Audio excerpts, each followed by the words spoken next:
Hello बच्चों। तो यहाँ पर हमारा जो आज का टॉपिक है वो है इंडक्टिव इफ़ेक्ट।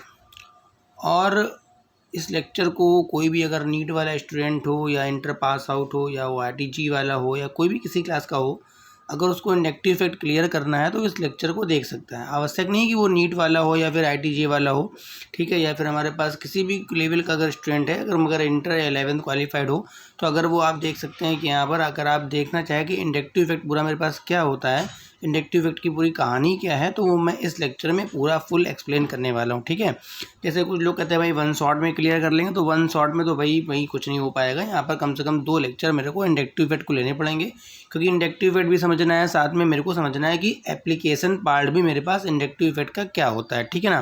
तो देखो मेरे पास जो टॉपिक चल रहा है वो इंडक्टिव इफ़ेक्ट है। आप इसी में समझिएगा, जहाँ पर आपको लगे कि कुछ नोट करना है तो वहाँ पर आप वीडियो पॉज करके उसको नोट कर लीजिएगा। ठीक है, तो हम लोग आज समझने की कोशिश करते हैं भाई मेरे पास इंडक्टिव इफ़ेक्ट क्या होता है। ठीक है भाई, तो मेरे पास कहीं पर एक एटम मेरे पास ए है, मेरे पास एटम ए इस तरह से है, और मेरे पास एक एटम मेरे पास बी है। 2 एटम्स हैं और आपस में दोनों के बीच बना हुआ है कोवेलेंट बॉन्ड। मतलब मेरे पास 2 एटम्स हैं ए एंड बी और दोनों के बीच बना हुआ मेरे पास कोवेलेंट बॉन्ड बना हुआ है, the formation of covalent bond between these 2। ठीक है ना। अब मान लो मेरे पास जो एटम ए है तो इसकी अपनी कुछ इलेक्ट्रॉन विड्राइंग पावर होगी, जिसको हम लोग बोलते हैं इलेक्ट्रोनेगेटिविटी बोलते हैं। ठीक है ना। इसी तरह से मेरे पास जो एटम बी है इसकी भी अपनी कोई ना कोई इलेक्ट्रॉन विड्राइंग पावर होगी, जिसको बोलेंगे इलेक्ट्रोनेगेटिविटी ऑफ बी। तो मान लिया मैंने chi of A is the electronegativity of A and chi of B is the electronegativity of B. फिलहाल यहाँ पर आपको पता होगा बीच में आपके 2 इलेक्ट्रॉन्स होंगे जो कि इक्वल शेयरिंग ऑफ ए और बी से मिलकर बने होंगे। ठीक है भाई। अब यहाँ पर हम लोग बात करते हैं कि अगर मेरे पास दोनों एटम्स ए और बी हैं, अपनी ए की कुछ इलेक्ट्रॉन विड्राइंग पावर है, दिस इज ए काई ए, एंड बी की अपनी electron withdrawing power, this is a काई बी। अगर ये दोनों इलेक्ट्रॉन विड्राइंग पावर अगर इक्वल हो जाती है, मतलब कुल मिला के अगर हम बोलेंगे कि electron withdrawing power of A equal to the electron withdrawing power of B, बात समझना भाई।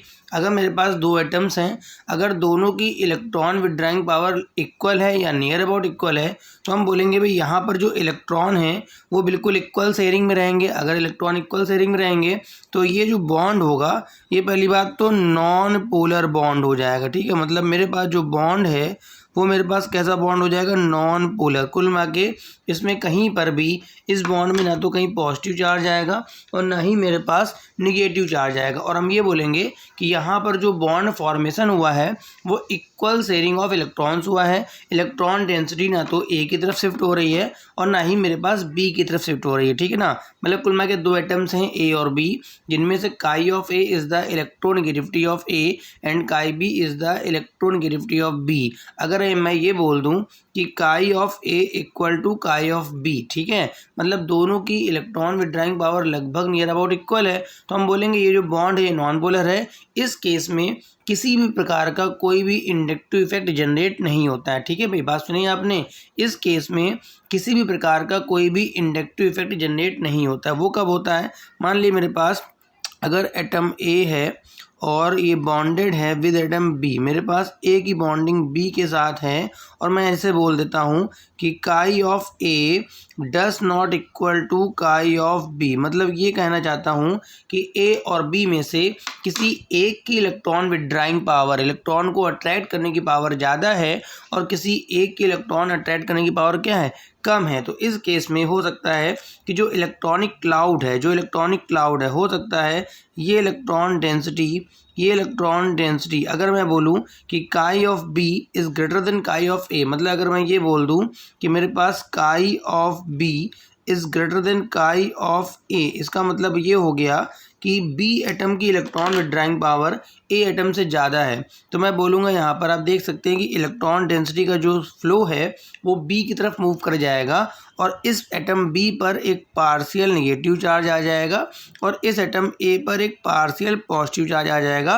तो ये जो बॉन्ड होगा बिकम्स पोलर हो जाएगा। ठीक है, कुल मिला के इस केस में हम बोलेंगे बॉन्ड पोलर हो गया। जैसे पहले वाला केस आप देख रहे थे कि यहाँ पर आपका जो बॉन्ड था वो नॉन पोलर था, मगर यहाँ पर आपकी पोलैरिटी जनरेट हो गई है और इस केस में में चूंकि मॉलिक्यूल पोलर हो गया तो यहाँ पर हम बोलेंगे भाई मेरा इंडक्टिव इफेक्ट क्रिएट हो गया, इंडक्टिव इफेक्ट जनरेट हो गया। तो ये जो डिस्प्लेसमेंट ऑफ इलेक्ट्रॉन्स है, ठीक है, डिस्प्लेसमेंट ऑफ इलेक्ट्रॉन हो सकता है यहाँ पर ये भी हो जाए कि मेरे पास chi of A is greater than chi of B हो जाए, ठीक है। अगर ऐसी स्थिति आती है तो इलेक्ट्रॉन का जो फ्लो है वो उल्टा हो जाएगा, मतलब इलेक्ट्रॉन डेंसिटी ए की तरफ फ्लो हो जाएगी, तो यहाँ पर पार्शियल नेगेटिव आ जाएगा और यहाँ पर पार्शियल क्या आ जाएगा, पॉजिटिव। दोनों ही केसों में हम बोलेंगे भाई यहाँ पर आपका इंडक्टिव इफेक्ट क्रिएट हो गया है, इंडक्टिव इफेक्ट जनरेट हो गया है, ठीक है। तो मैं यहाँ पर एक लाइन बोल दूंगा आप लोग को, ठीक है, मैं 10 बार उसको भाई जो थ्योरी का पार्ट है अगर मैं एक लाइन स्टेटमेंट आपको बोल दूंगा तो आप नोट कर लेंगे उसको, ठीक है ना। मैं इस पर लिखूँ घंटों, फिर आप उस पर घंटों लिखें, आप नोट कर लीजिए। द परमानेंट लिख लीजिए, मैं बोल देता हूँ, द परमानेंट और पार्शियल डिस्प्लेसमेंट, ठीक है। द परमानेंट, भाई इलेक्ट्रॉन शिफ्टिंग यहाँ पर ये परमानेंट हो रही है, हमेशा के लिए हो रही है, ठीक है। द परमानेंट और partial displacement of sigma electrons towards more electronegative atom, towards more electronegative atom is known as inductive effect. मैं एक बार फिर से रिपीट कर दूंगा, आप चाहे तो वीडियो में पीछे जाके देख लीजिएगा।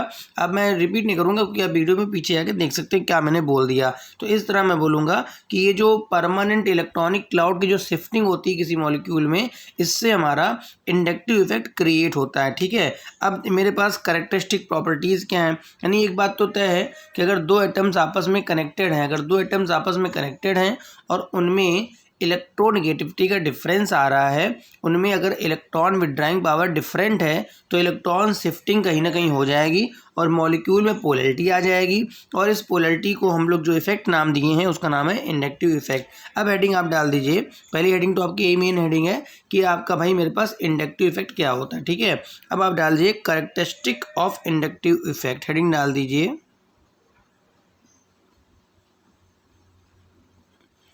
हेडिंग डाल दीजिए कैरेक्टरिस्टिक ऑफ इंडक्टिव इफेक्ट। आप एक बढ़िया से नोट्स प्रिपेयर कर लीजिए ताकि आपको कभी भी इंडक्टिव इफेक्ट कहीं से भी देखना पड़े तो आप जाके इन नोट्स को जब आप वॉच करेंगे तो बड़े आराम से आपको क्लियर हो जाएगा, ठीक है। पहला पॉइंट तो मेरे पास क्या है, पहला पॉइंट जो पहली कैरेक्टरिस्टिक प्रॉपर्टी का मैं बोलूँगा मेरे पास जो पहली प्रॉपर्टी क्या है लिखा है, क्या है यहाँ पर, it arises due to difference of electronegativity. मतलब कुल मिला के ये जो जनरेट होता है वो ड्यू टू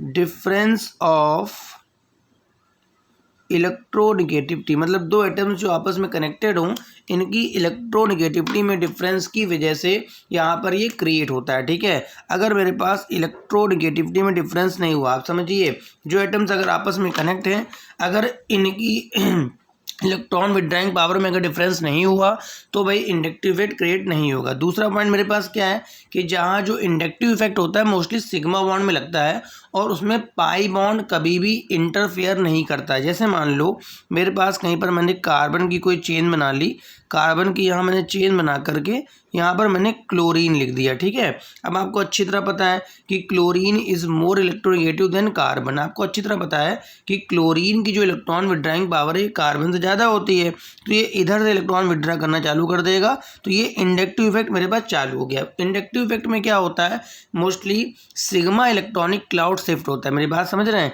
इंडक्टिव इफेक्ट में मोस्टली क्या होता है, सिग्मा इलेक्ट्रॉनिक क्लाउड शिफ्ट होता है। मैंने जो पॉइंट बोला था कि सिग्मा का शिफ्टिंग होगी और पाई बॉन्ड इसमें होगा भी तो कभी इंटरफेयर नहीं करेगा। जैसे मान लो मैंने कहीं लिखी chain C, single bond C double bond O लिख दिया। अब कुछ लोग सोचते हैं कि हम लोगों ने तो पढ़ा है कि जो इंडक्टिव इफेक्ट होता है वो केवल सिग्मा बॉन्ड में होता है, तो भाई ये बताओ सिग्मा बॉन्ड किस मॉलिक्यूल में नहीं होते हैं। आप अगर यहाँ की बात करें, अगर आप इतने पोर्शन की बात करें तो यहाँ पर आप देख सकते हैं सी डबल बॉन्डों में सिग्मा भी है और पाई भी है। कोई बात नहीं, सिग्मा है तो ओ इलेक्ट्रॉन विड्रा करेगा सिग्मा से, फिर यहाँ से विड्रा करेगा, यानी पाई जो है अपनी जगह बना रहेगा, पाई बॉन्ड अपनी जगह मेंटेन बना रहेगा, वो इंटरफेयर इंटरफेयर नहीं करेगा किसी प्रकार से कि भाई मैं इलेक्ट्रॉन को विड्रा करने में या देने में रोकूं, ठीक है ना। मतलब पाई बॉन्ड होगा तो वहाँ पर भी इंडक्टिव इफेक्ट काम करेगा। क्यों? क्योंकि वहाँ पर सिग्मा बॉन्ड भी जरूर होगा। जैसे मान लो कहीं पर आपके पास कॉन्जुगेटेड सिस्टम है,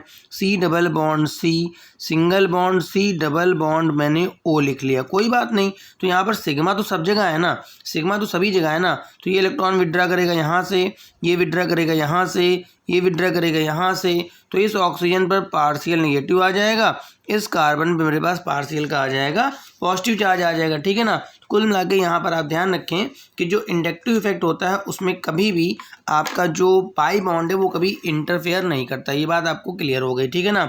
उसके बाद मेरे पास क्या होता है, यहाँ पर जो इंडक्टिव इफेक्ट होता है, थर्ड पॉइंट देख लीजिए मेरे पास क्या है। थर्ड पॉइंट, जो इंडक्टिव इफेक्ट होता है वो चेन लेंथ के साथ क्या होता है, उसका जो इफेक्ट है, उसकी जो इंटेंसिटी है वो लगातार कम होती जाती है। जैसे मान लीजिए ये मेरे पास कार्बन की चेन है, ये मैं कैरेक्टरिस्टिक प्रॉपर्टीज़ बता रहा हूँ। आप इन सब प्रॉपर्टीज़ को ध्यान करके अपने क्वेश्चंस को अभी मैं अप्लाई करना बताऊंगा तो आप सॉल्व कर पाएंगे, ठीक है। जैसे यहाँ पर इलेक्ट्रॉन, ये सेंटर जो है इंडक्टिव इफेक्ट का जो सेंटर है वो क्लोरीन है, ठीक है। तो ये इसने इलेक्ट्रॉन विड्रा करा, ये मेरे पास फर्स्ट कार्बन है, ये मेरे पास सेकंड कार्बन है और ये मेरे पास थर्ड कार्बन। तो सबसे ज़्यादा जो इंडक्टिव इफेक्ट फेल्ट करेगा वो पहला कार्बन, मोस्ट पॉजिटिव चार्ज यहीं पर आएगा, ठीक है। सेकंड कार्बन में पॉजिटिव आएगा मगर थोड़ा कम पॉजिटिव, डबल डेल्टा का मतलब कम पॉजिटिव हो गया, ठीक है।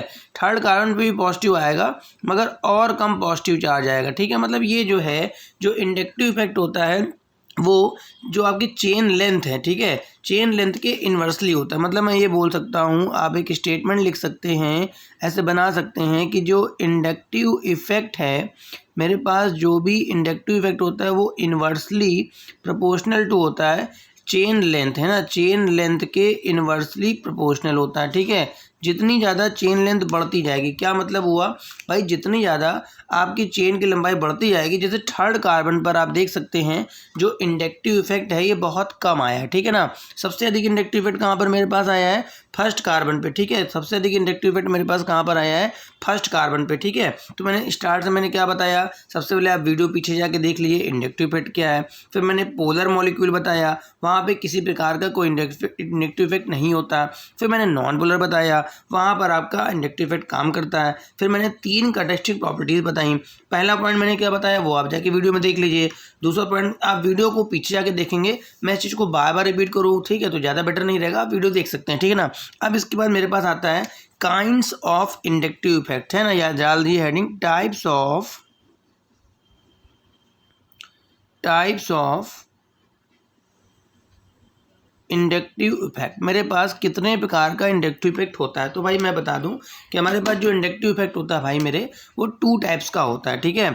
मेरे पास एक होता है एक माइनस आई इफेक्ट, एक होता है, चलो पहले प्लस आई कर लेते हैं, प्लस आई इफेक्ट होता है मेरे पास एक होता है प्लस आई इफेक्ट होता है और दूसरा मेरे पास होता है माइनस आई इफेक्ट। मैं फिर से बता रहा हूँ, आप इस वीडियो को जब देखोगे तो उसमें आपको बहुत चीज़ें नई देखने को मिलेंगी। हो सकता है इंडक्टिव इफेक्ट के बारे में आपको बहुत सारी नई डिटेल मिल जाए, मगर 2-3 लेक्चर्स लेने पड़ेंगे तब जाके पूरा एक कॉन्सेप्ट क्लियर होगा।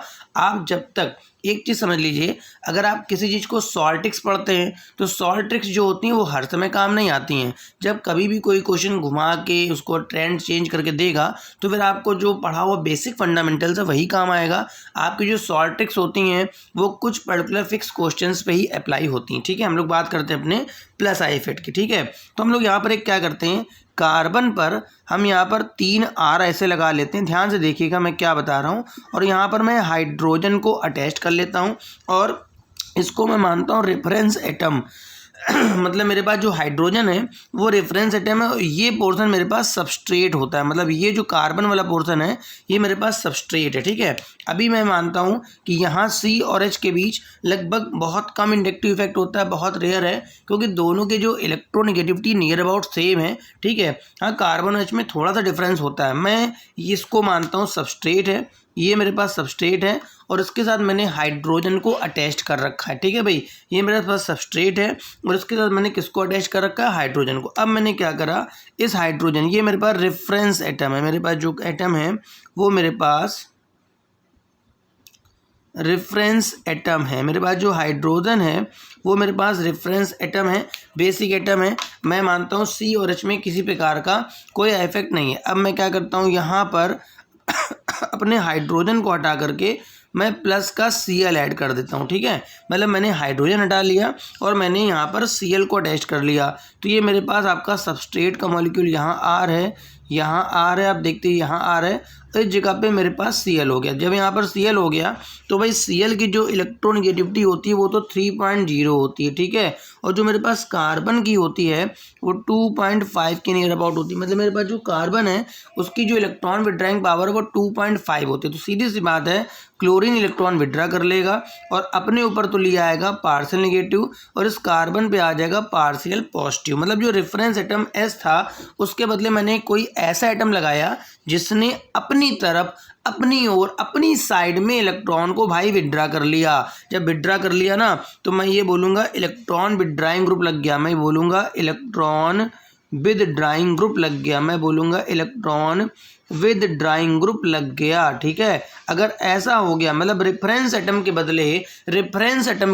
ध्यान से सुन भाई, ध्यान से सुन कि अगर रेफरेंस एटम के बदले अगर इलेक्ट्रॉन विद ड्राइंग ग्रुप लग गया तो इस प्रकार के इफेक्ट का हम नाम क्या दे देंगे, -I इफेक्ट नाम धर देंगे। मतलब इस तरह के इफेक्ट को हम लोग एक नाम दे देंगे -I इफेक्ट, है ना। अब मैंने क्या करा, अपना रेफरेंस एटम H हटाया, उसके बदले में जरा मैग्नीशियम लगा देता हूँ, ठीक है। मैग्नीशियम बाइवेलेंट होता है, उसके उधर भी कुछ लगेगा, देख लेते हैं। C पर ये मेरे पास R है भाई, ये मेरे पास R है, ये मेरे पास R है, यहाँ मैग्नीशियम में इधर कुछ लगा होगा, उसकी बात मैं नहीं कर रहा हूँ। तो यहाँ पर जो मैग्नीशियम होता है भाई वो तो मेटल होता है, और जितने बार मेरे पास मेटल्स होते हैं मतलब मैंने रेफरेंस एटम हटा करके वहाँ पर मैग्नीशियम को प्लेस्ड कर दिया, ठीक है। मैग्नीशियम चूंकि बाइवेलेंट होता है तो उधर की भी कुछ लगा होगा, उससे मेरे को मतलब नहीं है। इसकी जो इलेक्ट्रोनेगेटिविटी 1.5 होती है और कार्बन की मैंने बताई 2.5। तो अब यहाँ पर जो एटम मैंने अब की बार रेफरेंस के बदले प्लेस्ड करा है ये लेस इलेक्ट्रोनेगेटिव हो गया देन कार्बन। आप बात समझ रहे हैं, ये जो मेरे पास एटम लगा है मेरे पास ये लेस इलेक्ट्रोनेगेटिव देन कार्बन हो गया। तो अब की बार जो इलेक्ट्रॉन डेंसिटी शिफ्ट होगी वो कार्बन की तरफ शिफ्ट होगी। तो मेरे को देखने में क्या लगेगा कि अब की बारी जो एटम लगा है वो इलेक्ट्रॉन रिलीजिंग ग्रुप है। जैसे पहले वाले में देखने में लग रहा था कि जो एटम लगा है वो मेरे पास इलेक्ट्रॉन विड्राइंग ग्रुप लग गया है in compare to reference atom, मेरे पास इलेक्ट्रॉन विड्राइंग ग्रुप लग गया है in compare to reference atom. मगर भाई मेरे पास अब की बार जो मैग्नीशियम मैंने प्लेस्ड कर दिया है ये बताऊंगा ग्रिग्नॉड रिएजेंट होता है।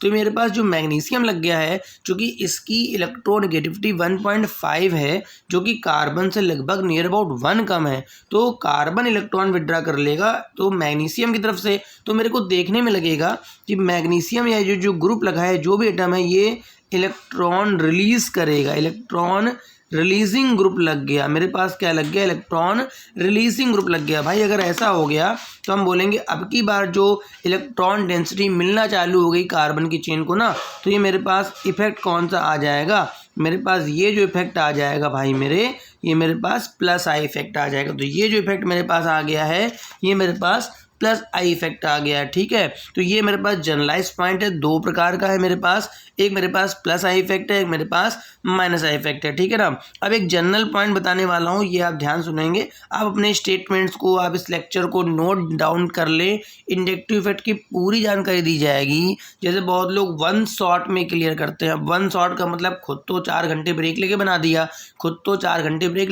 बच्चा 4 घंटे बैठा उसको पढ़ रहा है, ठीक है। तो 1 शॉट में कुछ नहीं होता, 1 शॉट में कुछ नहीं। आप उसको अगर पढ़ना है तो डिटेल्ड वीडियो पढ़िए, भले आपको 3-4 शॉट लेने पड़े, 3-4 शॉट लेने पड़ जाए, मगर आपकी डिटेल्स जानकारी रहेगी। और शॉर्ट ट्रिक कुछ जगह अप्लाई करिए जहाँ पर फिक्स हो, जहाँ क्वेश्चन बदल नहीं सकता हो वहाँ पर, ठीक है। अब एक मैं जनरलाइज पॉइंट बताऊँगा, बहुत अच्छा सा पॉइंट है, इसे आप नोट डाउन भी कहीं कर सकते हैं। जैसे मैं यहाँ पर नोट करके स्टेटमेंट एक दूंगा, बहुत अच्छा सा स्टेटमेंट है। अभी मैं सब बताऊंगा, +I के एग्जाम्पल बताऊंगा, -I के एग्जाम्पल बताऊंगा, इंडक्टिव इफेक्ट के ढेर सारे एप्लीकेशंस बताऊंगा, ठीक है। मगर वो उसके लिए वीडियो और भी बनाने पड़ेंगे। तो आप एक पर्टिकुलर वीडियो, 3-4 वीडियो का अगर मैं इंडक्टिव इफेक्ट कंप्लीट हो गया 3-4 में, तो आपके पास जानकारी पूरी आ जाएगी, ठीक है। जैसे मान लीजिए मैंने कहीं पर ये कार्बन की चेन ऐसे बना ली, ठीक है, और यहाँ पर मैंने पास OH लगा दिया, ठीक। अगर इस तरह से है ऑक्सीजन और यहाँ पर है, ये आप देख सकते हैं O के बाद यहाँ 2 लोन पेयर होंगे, कोई दिक्कत नहीं है। हाँ, यहाँ पर जो ऑक्सीजन उस पर कोई चार्ज नहीं है, आप देखिए ना, यहाँ पर मेरे पास जो भी ऑक्सीजन है विदाउट एनी चार्ज, ठीक है। तो ये जो न्यूट्रल ऑक्सीजन है ये इलेक्ट्रोनेगेटिव है in compare to carbon, this carbon से इलेक्ट्रोनेगेटिव है, तो ये इलेक्ट्रॉन विड्रा करेगा, इलेक्ट्रॉन विड्रा करेगा, इलेक्ट्रॉन विड्रा करेगा, और this example is count in -I effect. मैं बोलूँगा कि ये जो पर्टिकुलर ग्रुप लगा हुआ है, रेफरेंस H के बदले जो OH लगा है, ये जो OH लगा है ये इलेक्ट्रॉन को विड्रा कर ले रहा है। इलेक्ट्रॉन को अगर ये विड्रा कर लेगा तो मैं बोलूँगा भाई यहाँ पर ये मेरे पास -I। मगर अगर मैं अपने इस एग्जाम्पल में से ध्यान से देखिएगा, आपका ध्यान किधर है। देखिए मैंने ये OH लिया और यहाँ पर O के पास 2 लोन पेयर है। अगर मैं यहाँ से ये H+ रिमूव कर देता हूँ, तो इस बॉन्ड के इलेक्ट्रॉन्स भी ऑक्सीजन को मिल जाएंगे, ठीक है ना। इस बॉन्ड के इलेक्ट्रॉन्स जब ऑक्सीजन को मिलेंगे तो कार्बन कार्बन कार्बन ऑक्सीजन के पास 2 लोन पेयर तो पहले थे, एक और आ जाएगा और चार्ज आ जाएगा माइनस। देखो भाई कभी गलती मत करना, अगर जब तक ये न्यूट्रल फॉर्म में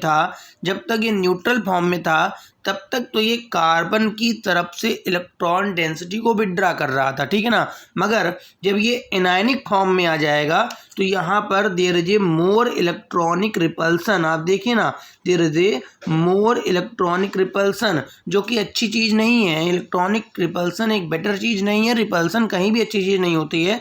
तो अपने रिपल्सन को कम करने के लिए चाहेगा कि मेरे पास से कुछ इलेक्ट्रॉन डेंसिटी डिक्रीज हो जाए, तो ये इलेक्ट्रॉन डोनर की तरह काम करेगा। ध्यान रखिएगा, इलेक्ट्रॉन डोनर की तरह, मतलब जो OH मेरे पास -I इफेक्ट शो कर रहा था वही मेरे पास O- शो करना चालू कर दिया +I। ये बात क्लियर है। जो मेरे पास OH मेरे पास -I इफेक्ट शो कर रहा था वही मेरे पास जो O- है वो मेरे पास शो करने लग गया +I। This clear to the, आपको क्लियर हो रहा है क्या मैं बता रहा हूँ, ठीक है। मेरा फर्स्ट पेज कंप्लीट हो गया, now we apply the second page, ठीक है। अब देखो मैं क्या करने वाला हूँ, यहाँ पर कुछ और एग्जांपल देता हूँ। यहाँ पर कि मैंने क्या कहा कि जहाँ पर मेरे पास कोई न्यूट्रल अगर इलेक्ट्रोनेगेटिव टर्म लगा है तब तो वो मेरे पास किसकी तरह काम करेगा, -I की तरह काम करेगा। मगर अगर वो निगेटिवली चार्ज हो जाए और हाँ अगर इसका उल्टा पॉजिटिवली चार्ज हो जाता है तब तो उसकी इलेक्ट्रॉन विड्राइंग पावर और बढ़ेगी। फिलहाल अभी मैं और एग्जाम्पल लेता हूँ। जैसे मेरे पास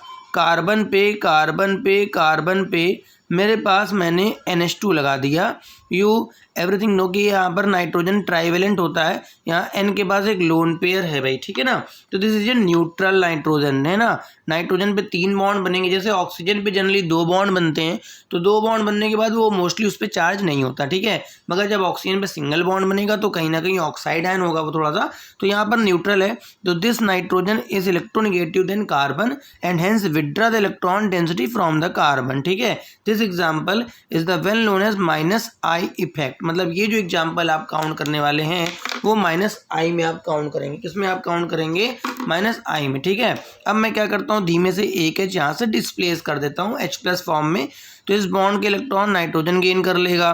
तो इसका देखिए नेक्स्ट एग्जाम्पल में आप कैसे बनाने वाले हैं, CN के पास एक ही H बचेगा और 1 लोन पेयर के बजाय 2 lone pair with negative charge. आप देखिए नाइट्रोजन पे इलेक्ट्रॉन डेंसिटी एक्सेस हो गई, आप देख सकते हैं नाइट्रोजन इज इलेक्ट्रॉन रिच हो गया। तो अब दिस इज ए, बहुत लोग अभी भी इसको -I का एग्जाम्पल बोलेंगे, नहीं भाई ये इलेक्ट्रॉन रिच हो गया, इलेक्ट्रॉन डेंसिटी बढ़ गई है, तो इलेक्ट्रॉन अब ये अपने तरफ से सोचेगा मेरे पास इलेक्ट्रॉन डेंसिटी घटे ताकि रिपल्सन डिक्रीज हो जाए। This is the better example of the +I effect. अब मैंने क्या करा, इसका बचा कुचा Hb निकाल लिया, नाइट्राइड आयन बना दिया। मैंने क्या बना दिया, नाइट्राइड आयन, ठीक है। तो ये C हो गया, सिंगल बॉन्ड C, नाइट्रोजन का हट गया तो दे दीजिए 3 lone pair and with 2 negative charge. वहाँ पर एक सिंगल निगेटिव था, यहाँ पर डबल निगेटिव। आप देख सकते हैं ये न्यूट्रल था, ये मेरे पास निगेटिवली चार्ज हो गया, माइनस चार्ज का हो गया, और ये मेरे पास डबल माइनस चार्ज का हो गया। जैसे ये मोर +I इफेक्ट, मतलब कुल मिला के इसका जो +I इफेक्ट है ये ग्रेटर है। अगर इस केस को मैं A केस मान लेता हूँ, अगर इस केस को मैं B केस मान लेता हूँ, अगर इस केस को मैं C केस मान लेता हूँ, ठीक है भाई। तो मेरे पास A वाला केस है, this is the example of -I effect, but B और C जो है वो मेरे पास दोनों जो है वो मेरे पास किसके एग्जाम्पल हैं, वो मेरे पास +I के एग्जाम्पल हैं, and the +I effect of C is greater than plus I effect of B, ठीक है, plus I effect of C is greater than B. Why? क्योंकि there is a more negative charge, more repulsion. अपने repulsion को कम करने के लिए ये कुछ चाहेगा कि मेरे पास की जो इलेक्ट्रॉन डेंसिटी है वो मेरे पास कम हो जाए, ठीक है। अब मैं यहाँ पे कुछ प्लस आई के एग्जाम्पल्स प्लस उनका ऑर्डर बताऊंगा, इसी तरह से मैं माइनस आई के एग्जाम्पल्स बताऊंगा और उनका ऑर्डर बताऊंगा, ठीक है। मैं क्या बताने वाला हूँ, मैं यहाँ पर साइड में कर लेता हूँ, ठीक है। मैं यहाँ पर देख लो, यहाँ पर क्या करने वाला हूँ, मैं पहले पास प्लस आई का कुछ मैं ग्रुप बताने वाला हूँ और उनका ऑर्डर का सेंस क्या हो गया कि किसका प्लस आई ज़्यादा है, किसका प्लस आई कम है। ये लेक्चर मोस्टली नीट वालों के लिए है, क्योंकि ज़्यादा मैं हाई लेवल की यहाँ बात नहीं करने वाला हूँ, ठीक है। मगर इसको नीट है, आईटीजी है या किसी भी बेसिक फंडामेंटल को किसी को क्लियर करना है तो वो इसे वॉच कर सकता है, कोई दिक्कत नहीं यहाँ पर, ठीक है। जैसे मेरे पास सबसे कम आई इफेक्ट होता है हाइड्रोजन के पास, उससे ज़्यादा आई इफेक्ट होता है ड्यूटीरियम के पास, उससे ज़्यादा इफेक्ट होता है ट्राइटियम के पास। आपको पता होगा H होता है 1H1, D होता है 1H2, T होता है 1H3। तो इन दिनों में कभी कोई ऑर्डर पूछे तो ये प्लस आई इफेक्ट बढ़ता जा रहा है, ठीक है। उसके बाद ये मेथिल का प्लस आई इफेक्ट ज़्यादा होता है। अब आप ध्यान रखेंगे एल्किल में चूंकि 3 H हैं तो ये प्लस आई इफेक्ट ज़्यादा देगा, ठीक है। अब जैसे जैसे बल्कि चेन होती जाएगी, जैसे मेथिल से ज़्यादा प्लस आई इफेक्ट मेरे पास एथिल का होगा, मेथिल से ज़्यादा किसका प्लस आई इफेक्ट है, एथिल का। ये भी 1 डिग्री का, दिस इज ए 0 डिग्री है, दिस इज ए 1 डिग्री, ठीक है। 1 डिग्री से ज़्यादा आपका होगा 2 डिग्री का प्लस आई इफेक्ट, ठीक है।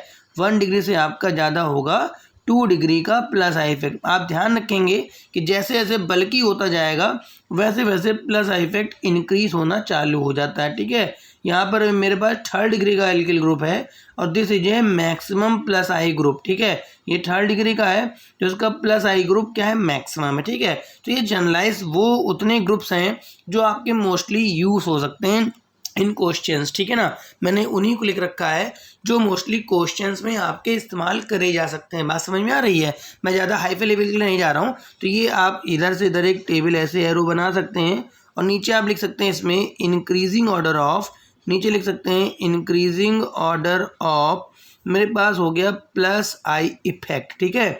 इस चीज़ को आप विशेष ध्यान रखने वाले हैं कि सबसे कम हाइड्रोजन का है, उसके बाद ड्यूटीरियम का है, उसके बाद ट्राइटियम का है और मेरे पास यहाँ पर मेरे पास किसका है, मेरे पास मेथिल का है। फिर बल्कि ग्रुप जितना होता जाएगा, जितना मेरे पास बल्कि ग्रुप होता जाएगा उतना ही उसका प्लस इफेक्ट बढ़ता जाएगा। जैसे मान लो मेरे पास एक क्वेश्चन दे दिया जाए, 1-2 क्वेश्चंस भी सॉल्व करा देता हूँ, ठीक है। आप क्वेश्चन लिख लीजिए, अरेंज द फॉलोइंग, क्वेश्चन लिख लीजिए, अरेंज द फॉलोइंग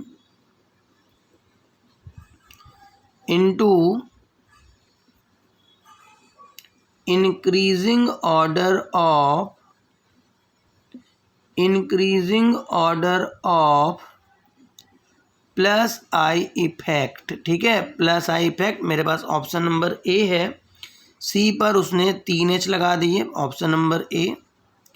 सेकेंड मेरे पास भी ऑप्शन है, सी पे उसने 2H लगा दिए हैं और एक ड्यूटीरियम लगा दिया है, ऑप्शन नंबर सी पर उसने 2 ड्यूटीरियम लगा दिए हैं और एक H रखा हुआ है, ऑप्शन नंबर डी, सी पर उसने तीनों के तीनों ड्यूटीरियम लगा दिए हैं, इस तरह से, ठीक है।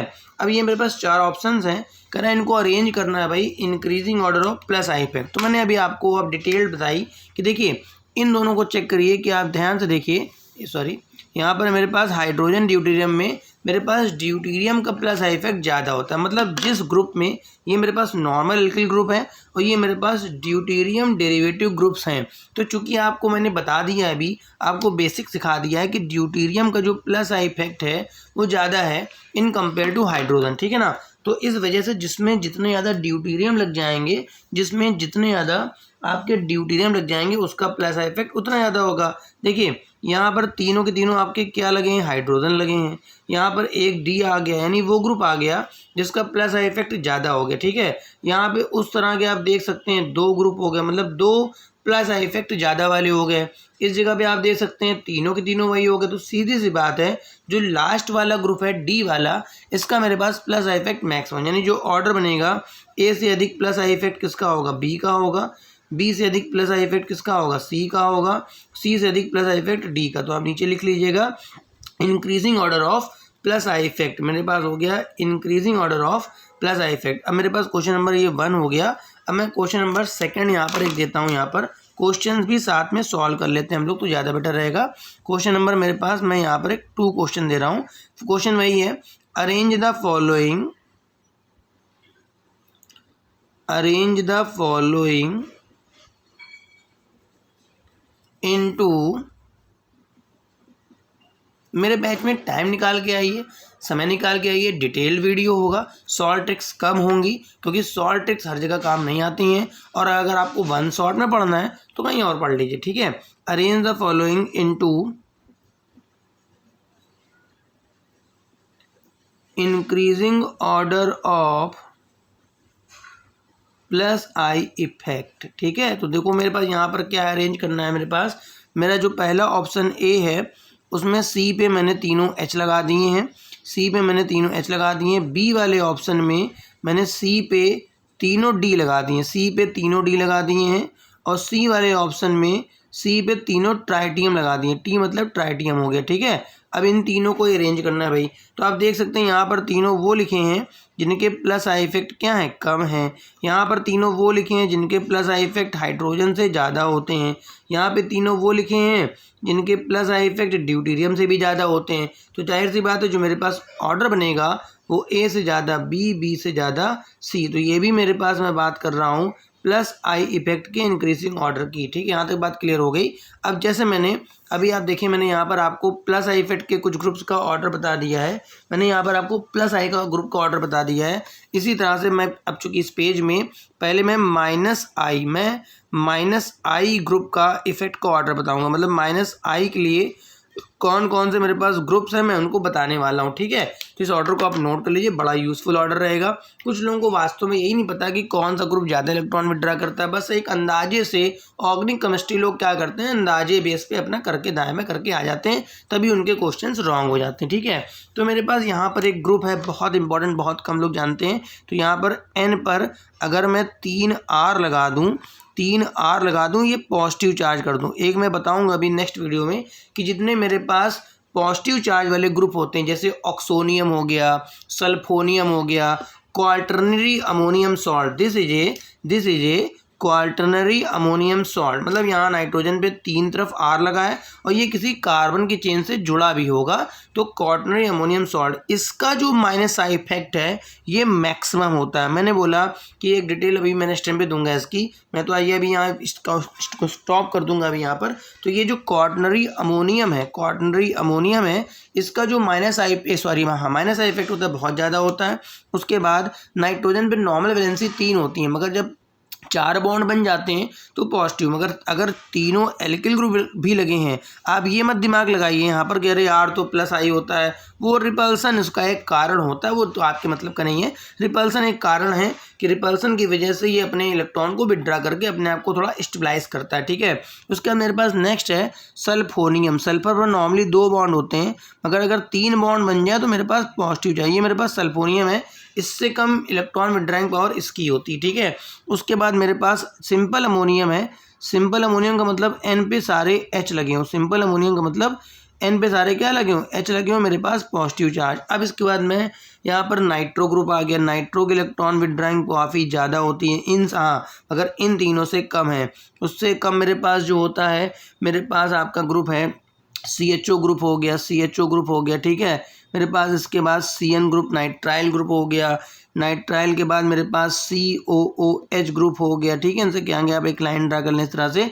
उसके बाद मेरे पास फिर कहीं आके फ्लोरीन है, फिर कहीं क्लोरीन है, फिर कहीं ब्रोमीन है, फिर कहीं आयोडीन। मोस्टली लोगों का जो माइनस आई इफेक्ट समझाने का जो तरीका होता है वो इसी में ही बने रहते हैं, मतलब मोस्टली क्या है वो हेलोजेंस के पीछे पड़े रहते हैं भाई मेरे पास। और जो अपने क्वेश्चंस में वो एग्जांपल्स देते हैं वो भी हेलोजेंस बेसिस पे, ठीक है, इसके एग्जांपल ज़्यादा होते हैं, मगर भाई इतने ग्रुप कहाँ चले गए।